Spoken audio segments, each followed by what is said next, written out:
حضرت صلی اللہ علیہ وآلہ وسلم پر وحی کا ابتدائی دور اچھے سچے پاکیزہ خوابوں سے شروع ہوا۔ آپ خواب میں جو کچھ دیکھتے وہ صبح کی روشنی کی طرح صحیح اور سچا ثابت ہوتا۔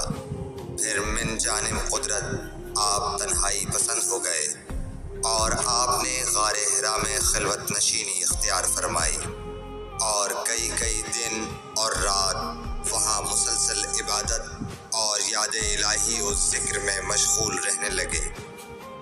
جب تک گھر آنے کو دل نہ چاہتا توشہ ہمراہ لیے ہوئے وہاں رہتے۔ توشہ ختم ہونے پر ہی اہلیہ محترمہ حضرت خدیجہ رضی اللہ تعالی عنہا کے پاس تشریف لاتے اور کچھ توشہ ہمراہ لے کر پھر وہاں جا کر خلوت گزین ہو جاتے۔ یہی طریقہ جاری رہا یہاں تک کہ آپ پر حق منکشف ہو گیا اور آپ غار حرا ہی میں قیام پذیر تھے کہ اچانک حضرت جبرائیل علیہ السلام آپ کے پاس حاضر ہوئے اور کہنے لگے کہ اے محمد پڑھو۔ آپ فرماتے ہیں کہ میں نے کہا کہ میں پڑھنا نہیں جانتا۔ آپ صلی اللہ علیہ وسلم فرماتے ہیں کہ فرشتے نے مجھے پکڑ کر اتنے زور سے بھینچا کہ میری طاقت جواب دے گئی۔ پھر مجھے چھوڑ کر کہا پڑھو۔ میں نے پھر وہی جواب دیا کہ میں پڑھا ہوا نہیں ہوں۔ اس فرشتے نے مجھ کو نہایت ہی زور سے بھینچا کہ مجھ کو سخت تکلیف محسوس ہوئی۔ پھر اس نے کہا کہ پڑھ۔ میں نے کہا میں پڑھا ہوا نہیں ہوں۔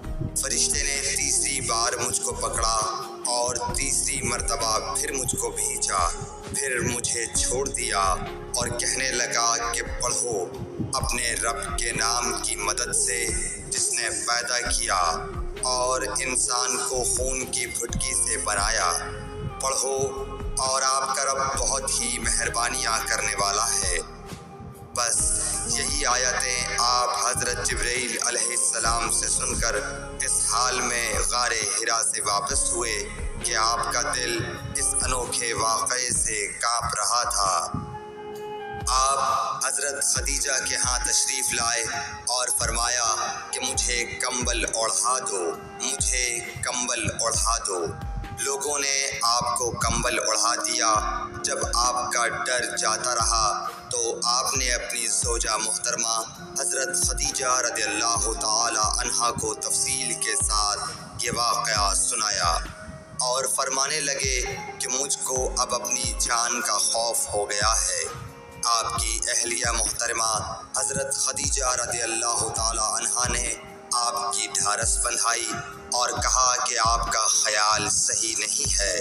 اللہ کی قسم آپ کو اللہ کبھی رسوا نہیں کرے گا۔ آپ تو اخلاق فاضلہ کے مالک ہیں۔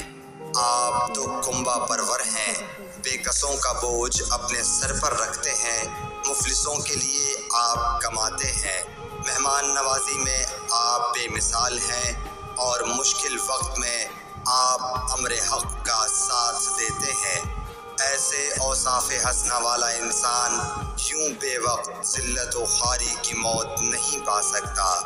پھر مزید تسلی کے لیے حضرت خدیجہ رضی اللہ تعالی عنہا آپ کو ورقہ بن نوفل کے پاس لے گئیں جو ان کے چچا زاد بھائی تھے اور زمانہ جاہلیت میں نصرانی مذہب اختیار کر چکے تھے اور عبرانی زبان کے کاتب تھے۔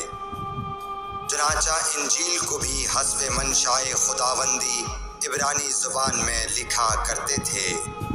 انجیل سریانی زبان میں نازل ہوئی تھی، پھر اس کا ترجمہ عبرانی زبان میں ہوا۔ ورقہ اسی کو لکھتے تھے۔ وہ بہت بوڑھے ہو گئے تھے، یہاں تک کہ ان کی بینائی بھی رخصت ہو چکی تھی۔